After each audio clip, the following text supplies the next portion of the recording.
Hello everyone, सभी को मेरा नमस्कार, सभी को मेरा प्रणाम। आज मैं आपके स्टाइल में करूँ हैं जैसा आप करते हो, पक्का? नहीं मेरे स्टाइल नहीं, मैं अपने स्टाइल में। मैं आपका स्टाइल करूँ? हाँ। Hello everyone, love you all. स्वागत है आपका हमारे नई वीडियो में। कैसा लगा? सही में बढ़िया।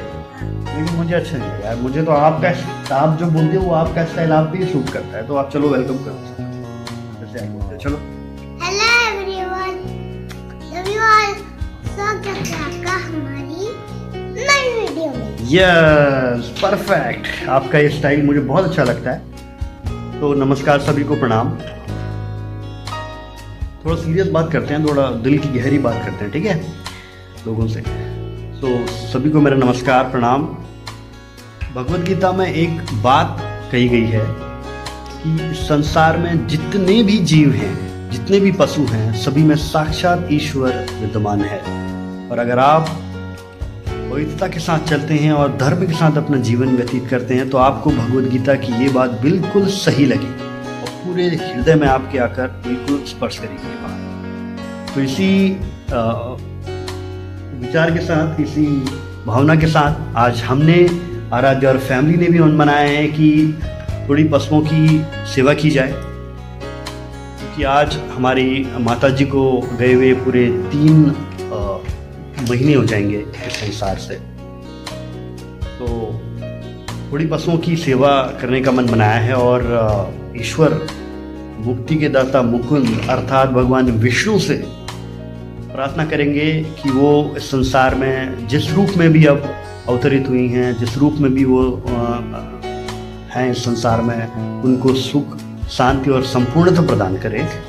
तो इसी के साथ हम आज थोड़ी सेवा पशुओं की करने जा रहे हैं। से by two everyone,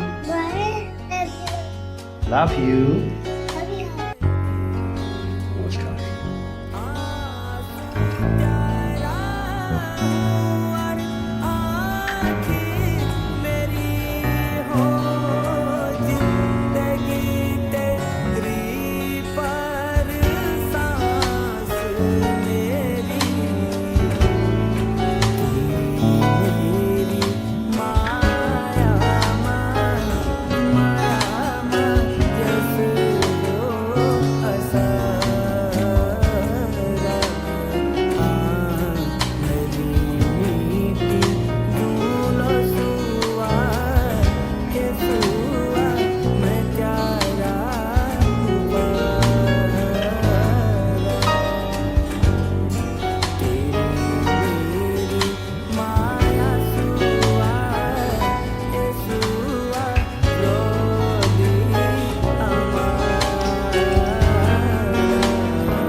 Bhagavad Gita में ये विचार है कि हर पशु में, जो भी इस संसार में जिस रूप में भी पशु हैं, जीव हैं, सभी में साक्षात ईश्वर, साक्षात प्रभु विद्यमान है। तो इसी आशय, इसी भाव के साथ हम इन पशुओं को प्रणाम करते हैं और मुक्ति के दाता भगवान विष्णु, जिन्हें मुकुंद बोला गया है, उनसे प्रार्थना करते हैं कि हे प्रभु, हमारी माता जी की आत्मा जो नया रूप, नया शरीर धारण कर चुकी होगी इस संसार में, ऐसा भगवद गीता में बोला गया है कि आत्मा, जो ये आत्मा है उसे बोला गया है सत, वो चिरस्थायी है, अपरिवर्तित है।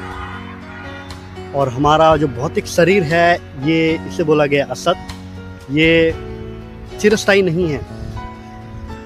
सो आत्मा एक शरीर को त्याग कर दूसरा शरीर जो है ग्रहण करती है।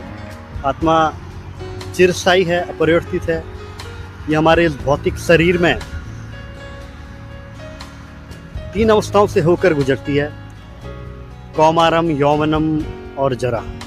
कौमारम अर्थात बाल्यावस्था, यौवनम तरुणावस्था और जरा वृद्धावस्था, इन तीनों अवस्थाओं से होकर ये आत्मा गुजरती है और अंततः मृत्यु के बाद ये एक शरीर को त्याग कर दूसरे शरीर में प्रवेश करती है, ऐसा भगवद गीता में लिखा गया है। और आत्मा चिरस्थायी है, अपरिवर्तित है। तो इसी आशय, इसी भाव, इसी विचार को ध्यान में रखते हुए हम भगवान विष्णु से प्रार्थना करते हैं कि हमारी माता जिस रूप में भी उन्हें देह धारण हुआ हो इस संसार में, उस रूप में उन्हें संपूर्णता, शांति और सुख प्रदान हो। यही हमारी प्रार्थना है प्रभु से।